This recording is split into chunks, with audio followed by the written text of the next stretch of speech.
Welcome, and that is not bacon sizzling in the frying pan.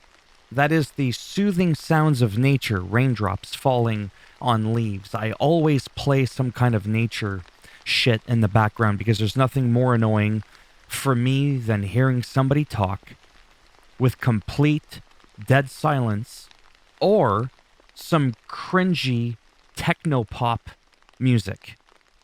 Let's get into this. O2 Arena in England. KO and Sami Zayn defeated Pretty Nasty, Pretty Deadly, to retain their tag team championships. Now, I've been very critical of Kit Wilson and Elton Prince because that's what I do. I just share my thoughts. When I say, I'm not feeling them, it's not because I think they suck. I thought they belonged. I thought they did really well. When you pay attention to the match as much as I can't help but keep thinking about Prince Pretty, Tyler Breeze, and my man Fandango. And the Fashion Police, man, I love those guys. I just always did. They're like one of my favorite tag teams. I say this all the time. Right next to the Usos and Demolition and a few others. But these guys, they just, first impression is just not feeling it. But they did really, really well. And it was interesting, too, because when they announced the teams, they didn't say, Sammy and all that from Canada, Quebec. And they also didn't mention that these two jabronis are from England. Because I think it would have been kind of weird because the crowd's not feeling them. Sometimes when you're a heel, right? And you're in like your home country, you'll get a standing ovation even when you're a heel because you're their hometown hero. And I wonder if that's why they just didn't bother calling anybody out in terms of like where they come from. Anyways, enough about that. Great match. Had a lot of fun. It had the E in WWE for entertainment for me. Now, when it came to the United States Championship, Austin Theory, who defeated Ridge Holland, that was interesting because they stated where Austin Theory was from. Georgia, I think it is. But they didn't bother saying that Ridge, again, where he's from.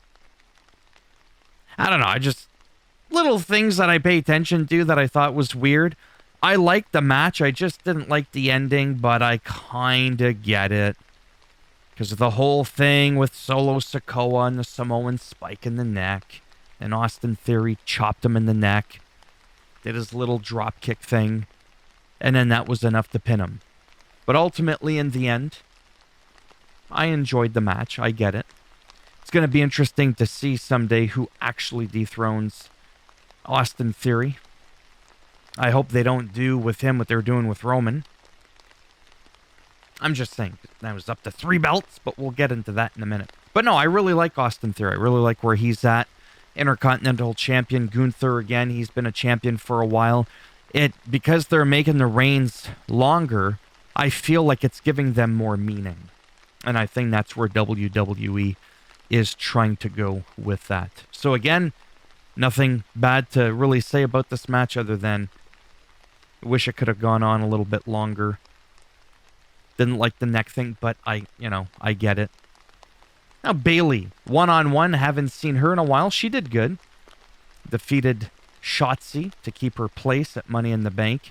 And then in the end, in the back of the locker room, they cut her hair. I don't know if that was her real hair or like she was wearing a wig or something like that.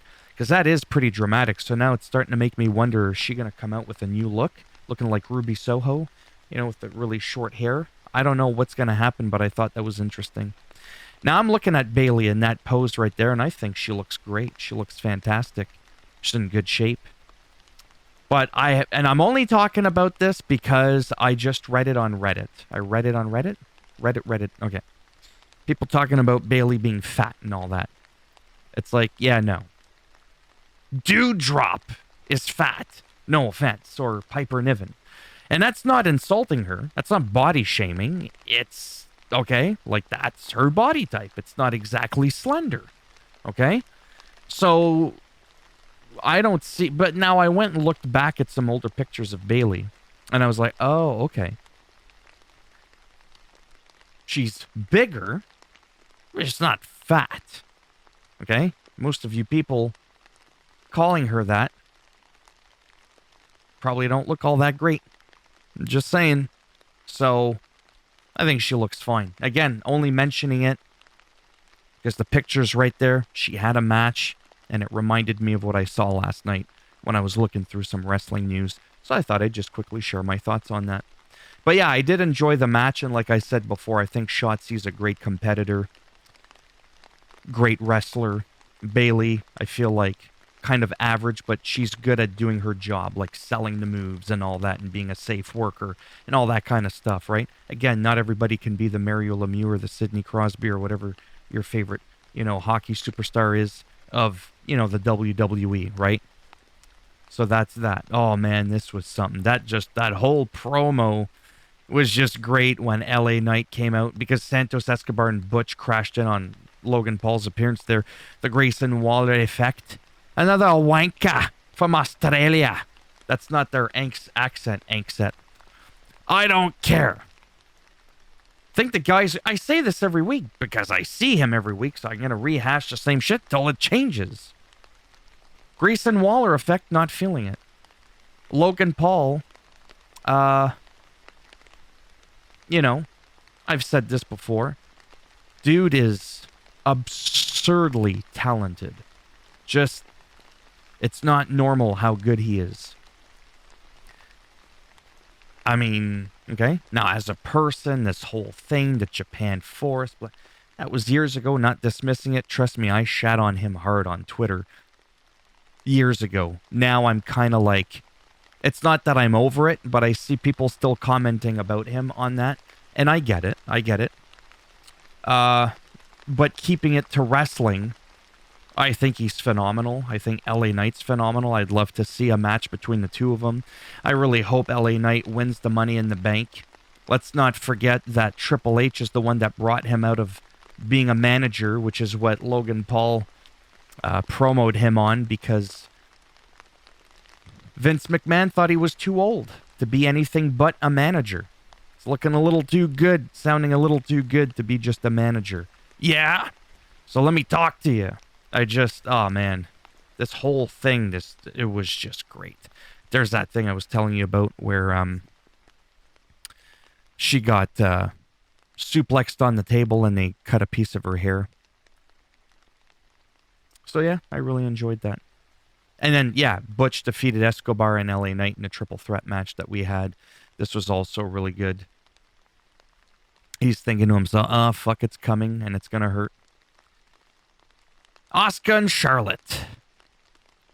I like the match. Charlotte's amazing. Asuka's really great. This is gonna sound really bad. And it's not her fault. It's her character. It's the scripting. I always feel like I have to, say that. But Bianca's starting to get on my nerves. Not as a person. Okay? But this whole, interference, get on my face. Get that hand out of my face. I just thought the whole thing was just stupid. Really. I am so done with anybody that comes out and starts whining, moaning, and complaining. It's like, you're going to get your shot. Excuse me. You're going to get your shot. Charlotte rightfully also has a claim at getting a shot. Because she lost at Mania and never got a rematch. Right? So I liked the match, but I didn't like how it ended. I wanted to see a winner. But obviously they did this on purpose so that both people would lose. Wouldn't make either look good or bad. I get it. It was just the whole, get out of my face, get that hand out of there, and then Charlotte's just, keeping her hand there. It was just kind of weird. But then they started, doing the back and forth, which is what I wanted to see more of. The back and forth, less talking. Really. And when Bianca, she's been saying some weird stuff in her promos, like, this ain't about you. When Charlotte was like, you're interfering in my match. It's like, are you kidding me right now? It is about me. It's my goddamn match. It's just really weird. But anyways, so that was that. And then Bianca laid out Asuka and Flair with KODs. Don't give a shit about that. And then the Usos. This was cool because for a while there with Roman Reigns, we're wondering, like, this guy's going to be the tribal chief. Because the Usos are like, he's got my vote. And then they start looking at him, right? And then Roman's like, are you kidding me? You could tell Solo, his demeanor, right, started to change. But then, of course, Jay got in there and all hell broke loose. And then the security comes out. I hate when they do that too. Just let them fight. Let them fight for a little bit. Okay? Because here's the thing, and I get it. It's just a show. I don't give a shit. I still want to critique it. You'll have people that aren't being hurt. They're not having their head and their neck closed in with a chair. They're not getting their ankle stomped like Riddle, where somebody could get really, really hurt. Security ain't coming out for that, but heaven forbid a couple of punches get thrown with some people that aren't getting injured with a sledgehammer or a chair, and all of a sudden, oh my God, here comes the cavalry. That's the part I don't get. It's not consistent. And I get it. It's just the storyline. My point still stands. All in all, again, it was a treat. I enjoyed this. This was nice. The crowd made it as well that much better. The crowd was lit, as the expression goes. I think she looks fantastic. Anyways. So there you go. As always, if you liked the video, go ahead. Give it a thumbs up. It does greatly help support the channel with the algorithm as I'm slowly closing in on 1,000 subs to monetize this channel. If you didn't like the video, go ahead, give it a thumbs down, and I'll make sure Bianca Belair whips her hair right in your face. Could be like a whip, that could hurt. And if you want to subscribe to the channel, or maybe you'll get this guy. When you wake up in the middle of the night, you'll wake up to that. Yeah, maybe you'll wake up to that instead. If you want to subscribe, I already said that, I think. That'd be great, and if not, whatever. Thanks for stopping by. Tonight, is it tonight? Is the pay-per-view, isn't it? Yeah, it's Saturday. Yeah, obviously I'll be watching that tonight. I'll be covering it tomorrow. Okay? Take care before I ramble on any longer, and maybe I'll see some of you in the next one. Bye for now.